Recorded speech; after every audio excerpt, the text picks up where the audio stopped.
Hi, I have been receiving some letters, some messages from the people asking the impact of coronavirus on the presidential elections in US. A couple of days back, some friends were sitting with me, including a very perceptive, intelligent person who has spent years in public sector and a young entrepreneur, and they were quoting Time, Newsweek, and the opinion polls saying that Trump's acceptability has been reduced. And all the time was saying that it's Trump who is going to win. As a matter of fact, the disaster that has happened in US, the virtual carnage of the millions of the people that's going to happen, it's in thousands now, tens of thousands, but it's going to be a million at least, hopefully, as far as the Democrats are concerned.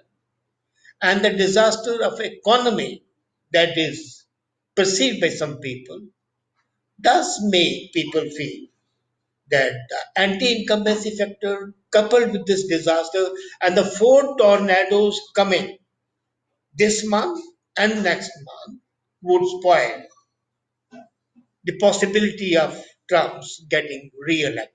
And then comes Bernie Sanders, who was withdrawn from the Democratic primary, leaving former President, Vice President Joe Biden as the presumptive Democrat candidate. Who is going to win is a million-dollar question. Let's first take up coronavirus and its impact. If the people are dying, who is responsible? Is it the virus or is it the inefficiency of the government?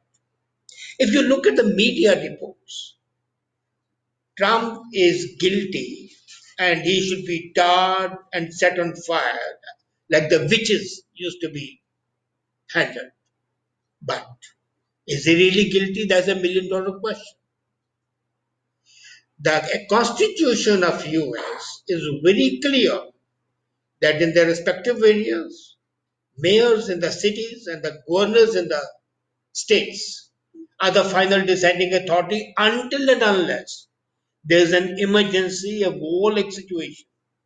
And till today, that disaster red zones were not declared in the 50 states. Today they have been done. So people like Cuomo, de Blasio, and others could simply ignore the presidential directive and get away with murder and then lay the blame on the doors of the president. I'm no spokesman of President Trump today, but let's look at it what's happening. The economy had gone up and now it's coming down a bit. Maybe it falls still further. But the unemployment rate, even today, is the best possible in the last 50 years. As far as my friends, the gentleman, astute, discerning, intelligent, having public sector experience, and the young entrepreneur who were talking about the acceptability level, let me remind them, and people like them, that the darling of the Democrats, the blue-eyed boy of every Tom, Dick, and Harry, Barack Obama had lower acceptability at the time of his re-election. It is only President Clinton who, despite his escapades with Lewinsky, had a higher acceptability. Rest all presidents, whether it was Bush, whether it was Reagan, whether it was Gerald Ford, they had lower acceptability. And now look at the opposition, Joe Biden. His working as vice president was no better. And what happened at that time, whether it was Benghazi murder of the US ambassador or whether it was a disaster in Iran, can be laid at the doorsteps of Barack Obama, Secretary Kerry, and Vice President Joe Biden. Will people forget that?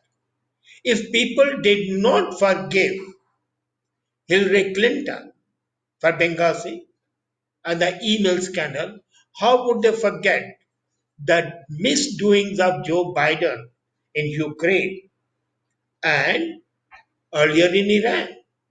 The nuclear agreement signed with Iran was a disaster, and everybody knows it. Afghanistan escapade was a disaster, though it was inherited from Bush, but still they were handling it. Now comes another question, and that is Joe Biden acceptable to all the members of the Democrats? Tulsi Gabbard, Ashale Kaur, the Indian way Garbad, she creates problems. Tulsi would never forgive Joe Biden for his absolutely despicable behavior as far as Tulsi was concerned when she was running as a candidate. So all the people in her state are going to vote against her. Alaska has no love for Trump, but it hates Joe Biden. And the other states, agrarian states, agriculture states, like whether it's Utah or Vermont or California, they don't like Trump, but they don't like Joe Biden either. If Joe Biden has 53% and Trump has 47%, with 3% error, both are at par. Until Trump's popularity is below 35%, there is no danger to Trump.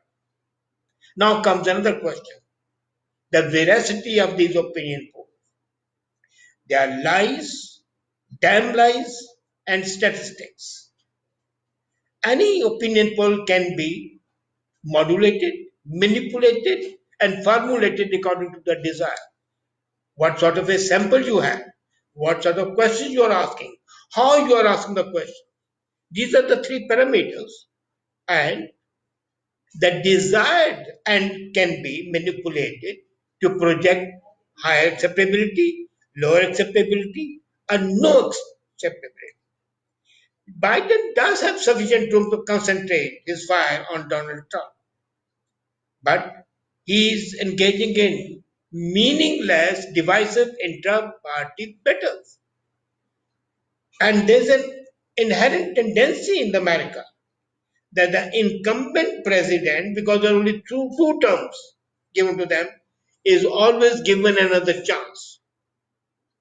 Even if Trump has bungled coronavirus, leading to spiral American deaths, and makes him a target of Biden, but later is not going to play those cards that way. He is going to blame him without considering the positive aspect. And the Americans, by and large, understands these things. Now, Barack Obama's deputy inherits all the incumbency factors that afflicted Hillary Clinton and the black voters, who were the key pillars of the Democratic Party, are no lovers of Joe Biden. Rather, they would prefer President Donald Trump. And then, given his overall centrist position, the leftists, along with a gang of four like AOC or Ilama Oprah, they are not going to lie centrist. They would have preferred Bernie Sanders. So the left, right, and extreme left would not lie in Democratic Joe Biden, and rather than vote for him, they'll abstain. And the people who abstain are indirectly voting for President Trump. The lead at present that Joe Biden has ranged from 3 to 5 points, and that includes the statistical factor. In case Joe Biden was intelligent enough, he could bolster his support further by taking either Elizabeth Warren or Kamala Harris. Now, both of them have declared openly that they will not play second fiddle because they are aware that if they once accept to be vice president, their hopes of contesting 2024 as a presidential candidate are negated, removed, they are zilch, zero, null and void. So why should they burn their future? When they're hopeful that in 2024, when Donald Trump would not be a candidate, they can easily step into the shoes and occupy the White House, becoming the first woman. So Kamala Harris and Elizabeth Warren would not be interested in playing a second fiddle. So who's left? Bernie Sanders is not there. There is also a thought that Hillary Clinton should be asked to come again, which she would not. Her ego is much too powerful to work under Biden. So now come to again to coronavirus. Deaths are there. Today, America is number one as far as the deaths are concerned. There's no denying the fact. The economy is in the doldrums.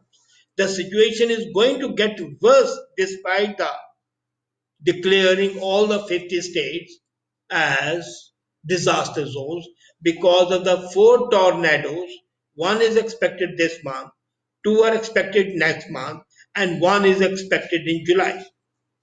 The normal and these four tornadoes are exceptional. They are not in the usual ones which come. So the whole of Florida, Texas, South Carolina, and California are going to suffer.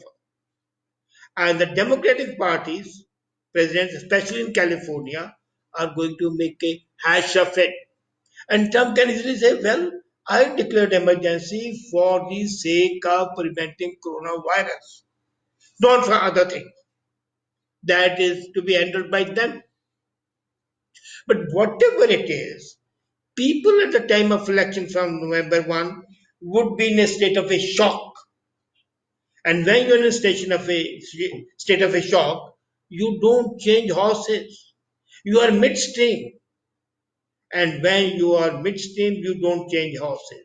You say, okay, a known better devil is better than an unknown devil. We know Donald Trump and his faults.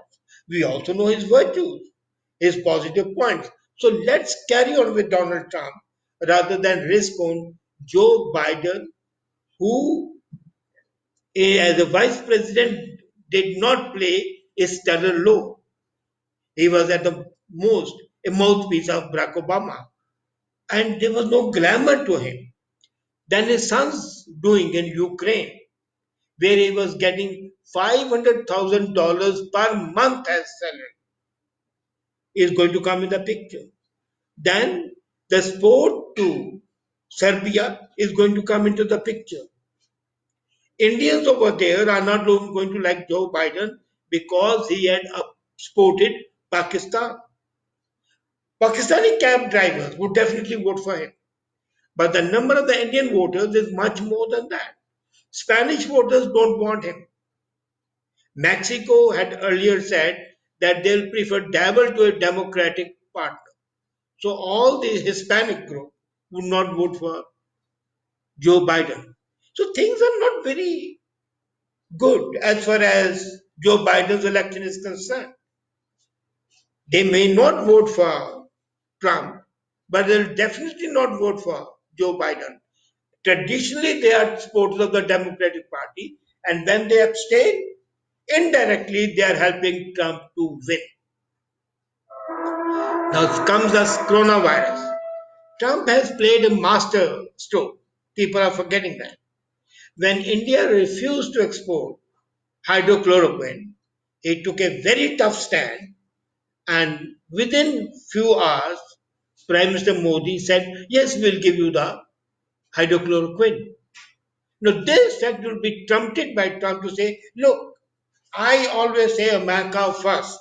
And even with my best friend in the world, Modi, I could be firm and got hydrochloroquine.